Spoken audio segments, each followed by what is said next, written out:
Welcome back to my YouTube channel. तो कैसे हो आप सब? आई होप कि सब बहुत अच्छे होंगे। आपको अच्छा करने के लिए आपकी फ्रेंड यानी कि मैं आपके लिए फिर से इंटरेस्टिंग वीडियो लेकर हाजिर हो चुकी हूँ। आज का वीडियो काफ़ी इंटरेस्टिंग है, क्योंकि आज के वीडियो में हम डिस्कस करने वाले हैं जो कि एक स्टूडेंट और एक पर्सन की लाइफ में सबसे ज़्यादा इंटरफेयर करती है उस बात के बारे में, यानी कि ओवर थिंकिंग। कैसे हम अपनी लाइफ में ओवर थिंकिंग को कम कर सकते हैं और ओवर थिंकिंग होती क्या है, कैसे ये पैदा होती है, कैसे हम इसको खत्म कर सकते हैं, ये सारी बातें हम डिस्कस करने वाले हैं। सबसे पहले तो हम बात करते हैं कि ओवर थिंकिंग होती क्या है। तो ओवर थिंकिंग बहुत सिंपल सी डिफिनेशन होती है ओवर थिंकिंग की। जब हमारे विचार यानी कि जब हमारी थिंकिंग क्या होती है, मेंटल हेल्थ तक पहुंच जाती है, तो उसे हम क्या कहते हैं? ओवर थिंकिंग कहते हैं। कोई प्रॉब्लम नहीं हो रही होगी ओवर थिंकिंग का मतलब समझने में। और अगर हम बात करें कि ये क्यों होती है, मतलब ये कौन लाता है, तो ये बात सच है कि ये ओवर जो थिंकिंग है वो आप खुद पैदा करते हो। अगर आपको कभी लगे कि आपकी थिंकिंग ओवर थिंकिंग बन रही है, तो अगर आप उसी वक्त कंट्रोल कर लो तो ये ओवर थिंकिंग वाली स्टेज आए ही क्यों? ये बात सही है। तो आपको पता चल गया ओवर थिंकिंग होती क्या है, ये कौन पैदा करता है। तो ये सच है कि आप ही लाते हो। और इसको कैसे कंट्रोल कर सकते हैं, तो ये भी हम डिस्कस करते हैं। अगर आपको ओवर थिंकिंग को कम करना है, या फिर आप अभी ओवर थिंकिंग करने लगे हो और उसकी वजह से आप डिस्ट्रैक्ट हो रहे हो अपने गोल की तरफ से, तो आप ये वीडियो देखने चले आए हो कि कैसे कंट्रोल करें। तो ये बातें आज का जो वीडियो है आपके लिए बहुत हेल्पफुल होने वाला है, क्योंकि आज के वीडियो में हम यही डिस्कस करने वाले हैं कि हम अपनी ओवर थिंकिंग को कैसे कम करें। तो ओवर थिंकिंग को अगर कम करना है तो सबसे पहली जो टिप्स है वो ये है। अगर आप एक स्टूडेंट हो या फिर एक कोई भी नॉर्मल पर्सन हो, और अगर आपको लग रहा है कि मैं जो ओवर थिंकिंग की वजह से क्या हो रहा है कि मैं अपने गोल की तरफ फोकस नहीं कर रहा हूँ, या फिर मेरी लाइफ में जो मेरा फोकस जिस चीज़ पे होना चाहिए उस चीज़ पे ना होकर ओवर थिंकिंग की वजह से मैं बहुत ज़्यादा थिंकिंग कर लेता हूँ, जिसकी वजह से क्या जो मेरी तबीयत है वो ठीक नहीं रहती, मैं अपने आप को बहुत वीक महसूस करता हूँ, बहुत अकेला महसूस करता हूँ। तो फिर ये वीडियो आपके लिए बहुत हेल्पफुल होने वाला है, क्योंकि आज के वीडियो में हम यही डिस्कस करने वाले हैं कि हम ओवर थिंकिंग को कैसे कंट्रोल करें।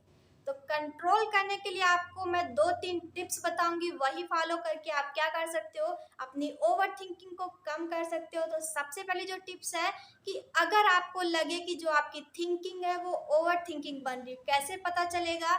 तो पता ऐसे चलेगा, अगर आप किसी चीज़ के बारे में 2-3 मिनट, 4-5 मिनट, अगर 10 मिनट तक भी सोचते हो तो कोई बात नहीं।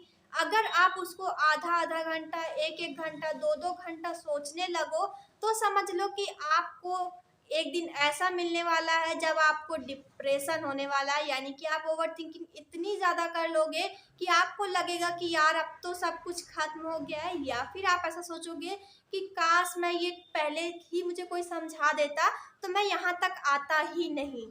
तो आपको क्या करना है, ऐसी स्टेज आए ही ना उससे पहले जो बातें करनी है वही हम डिस्कस कर लेते हैं। या फिर अगर आप इतनी जो स्टेज आपकी वो ओवर थिंकिंग तक पहुंच चुकी है, तो भी आपके लिए वीडियो बहुत हेल्पफुल है। यानी कि अगर आप ओवर थिंकिंग को कम करना चाहते हो, तो आपको सबसे पहली बात है, आपको जब भी लगे कि आप ओवर थिंकिंग ज़्यादा कर रहे हो या फिर आप ओवर थिंकिंग ज़्यादा कर चुके हो, तो आपको क्या करना है, जब आपको लगे कि अब मैं नहीं सोचूंगा, कुछ भी हो जाए मैं नहीं सोचूंगा, तो आपको क्या करना है कि आपको सिर्फ एक बात करनी है कि जिस चीज़ पे आप ध्यान लगा रहे हो उससे हटा के आपको कहीं और लगाना है। जैसे कि आप अपनी हॉबीज में लगा सकते हो। जैसे अगर आपको सिंगिंग करना पसंद हो आप सिंगिंग कर सकते हो, अगर आपको सॉन्ग सुनना पसंद तो सॉन्ग सुन सकते हो, अगर आपको डांस करना पसंद तो डांस कर सकते हो, अगर आपको आर्ट्स बनाने में शौक है तो आप आर्ट्स बना सकते हो, या फिर आपको सिलाई कढ़ाई बुनाई, या फिर आपका इंटरेस्ट ऐसी चीज़ों में है कि आप पुरानी चीज़ों से यूज करके आप नई चीज़ बना सकते हो, तो अपना इंटरेस्ट जो है उसको आगे बढ़ाइए, और जो अपनी थिंकिंग है उसको अलग करने के लिए उसमें थोड़ा बिजी रहिए। अगर आप बिजी रहोगे तो आपका जो माइंड है वो एक समय में एक ही चीज़ सोचेगा, तो आपकी जो ओवर थिंकिंग वाली स्टेज थी वहाँ तक पहुँचेगा ही नहीं, और ना ही आपको थिंकिंग आएगी। जिस चीज़ को आप भूलना चाहते हो उसके बारे में वो थिंकिंग आएगी नहीं। अगर तब भी आ रही तो अपने आप को क्या करो कि उस चीज़ जिस चीज़ को आप कर रहे हो उसको बोल बोल के करो, या फिर बहुत ज़्यादा अपने आप को ऐसा प्रूव करो कि तुम बहुत बिजी हो, और जो ओवर थिंकिंग है वो क्या सोचे, यार ये तो अब अपने में बिजी रहता है, उसको छोड़ो, चलो कहीं और चलते। उसको ऐसा महसूस कराओ। आपको समझ आ रहा है? हम आगे जो दूसरी टिप्स है उसके बारे में डिस्कस करते हैं। दूसरी बात है वो है मेडिटेशन। आप कहोगे मेडिटेशन कैसे करें, क्योंकि भाई तुम देर में सो के उठते होगे, या तो फिर ऐसा होगा कि आपको बहुत सारे काम होते होंगे तो आप सुबह ही निकल जाते होगे या फिर अपने काम में बिजी रहते होगे, तो मेडिटेशन करो कैसे? तो मेडिटेशन का मतलब सिर्फ इतना ही नहीं है कि आप योगा करो, एक्सरसाइज करो, नहीं। आपको जब भी लगे कि आपको मेडिटेशन करना है तो आपको क्या करना है, अपनी हॉबीज फॉलो करनी है। एक तरीके से अगर अपनी हॉबीज फॉलो करते हो, अपने आप को समय देते हो, तो वो भी एक प्रकार का मेडिटेशन ही है। अगर आप अपने ऊपर ध्यान देते हो और अपनी जो हॉबीज है उसको फॉलो करके अपने आप को खुश रखते हो, तो ये भी एक प्रकार का मेडिटेशन है, जो कि आपको नुकसान नहीं देगा, बल्कि आपके लिए एक बहुत ही अच्छा उपाय है कि अगर आप मेडिटेशन करते हो अपने हॉबीज के थ्रू, तो क्या होगा कि आपका टाइम भी वेस्ट नहीं होगा और अपना जो आपकी हॉबीज है वो भी फॉलो कर सकोगे। और जो इंसान कहता है ना कि खुद के लिए भी समय निकालो, तो आप वो खुद के लिए भी समय निकाल के अपने आप को खुश रख के एक प्रकार का मेडिटेशन यानी कि एक प्रकार की एक्सरसाइज कर सकते हो, जो कि आप समझ चुके होगे। उसके बाद जो आज की तीसरी टिप्स है उसके बारे में डिस्कस करते हैं, एक्सेप्टेंस। अब आप कहोगे ये क्या है दीदी? मतलब अपने आप को एक्सेप्ट करो। क्यों लोग ये सोचते हैं कि यार जो उसके पास नहीं है वही उसको चाहिए, है ना? क्योंकि मान लो आप और आपका फ्रेंड है और आपके फ्रेंड के पास क्या है, एक बहुत महंगा बैग है, बहुत अच्छी अच्छी किताबें हैं, उसके पास बहुत अच्छे अच्छे महंगे महंगे पेन हैं, तो आप भी यही चाहते हो कि मेरे पास भी एक अच्छा बैग हो, मेरे पास भी पेन्स हो, बहुत महंगे महंगे हो, और मैं उससे बेहतर हो जाऊं। क्यों सोचते हो?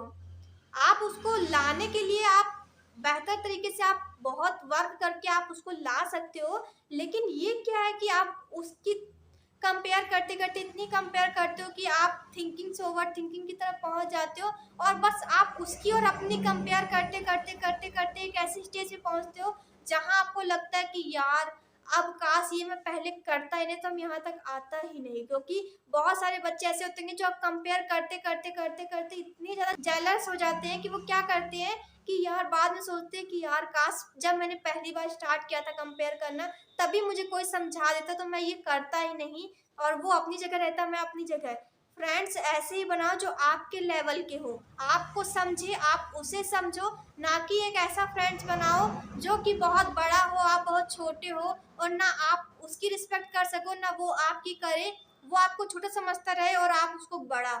नहीं, अपने लेवल के फ्रेंड बनाइए ताकि आपको कभी ये ना लगे कि आप कम हो। आप भले अपने से कम वाले को फ्रेंड बनाओ, लेकिन अपने से ज़्यादा वाले को नहीं। क्योंकि आपसे जो ज़्यादा है वो क्या करेगा, अपने आप को प्रूव करता रहेगा कि यार मेरे पास ये है, ये है, ये है, और आप उसको देख देख के सोचोगे यार काश मैं भी खरीद सकता। लेकिन आपकी वैसी सिचुएशन नहीं है, सिचुएशन हो या ना हो, लेकिन क्यों आप अपनी कंपेयर दूसरों से करते हो? आप जैसे हो, आप यूनिक हो, सबसे अलग हो, और आप इसीलिए क्या करते हो, अपनी कंपेयर करते रहते हो, और ये आपको नहीं करनी है। इससे क्या होगा कि आप थिंकिंग से ओवर थिंकिंग की तरफ नहीं जा सकते हो। उसके बाद आपको क्या करना है, स्टे बिजी, यानी कि अपने आप को इतना बिजी रखो कि आपको बाकी के ख्याल आए ही ना। मतलब आपका हर समय फिक्स हो कि हाँ मुझे इस समय ये वर्क करना है, इस समय ये वर्क करना है, इस समय मुझे स्कूल जाना है, इस समय मुझे स्कूल से आके मुझे एक्स्ट्रा क्लास जाना है, इस समय मुझे अपनी सेल्फ स्टडी करनी है, इस समय मुझे सॉन्ग सुनना है, इस समय मुझे अपनी फैमिली के साथ समय बिताना है, इस समय मुझे अपनी कुछ हॉबीज़ को समय देना है, इस समय मुझे कुछ अपने ऊपर ध्यान देना है, कुछ मुझे अपनी हॉबीज़ फॉलो करके अपने आप का मेरा जो पैशन है उसको आगे बढ़ाना है। ऐसे करके अपने पूरे दिन को एक मेंटेन रखो कि हाँ मुझे पूरा दिन बिजी रहना है, जिसके कारण क्या होगा कि आपकी जो थिंकिंग है वो ओवर थिंकिंग की ओर नहीं जाएगी। क्योंकि जब आप बिजी रहोगे तो आपके पास वैसी सिचुएशन ही नहीं आएगी कि आप अपनी थिंकिंग को ओवर थिंकिंग की तरफ लेके जाओ। क्योंकि एक इंसान एक समय पे एक ही काम कर सकता है, यानी उसका जो दिमाग है वो एक समय पे एक ही काम करेगा। तो जब अपने आप को बिजी रखोगे तो आपके पास थिंकिंग आएगी ही नहीं, और जब थिंकिंग ही आएगी नहीं तो फिर ओवर थिंकिंग की ओर जाना तो दूर की बात है।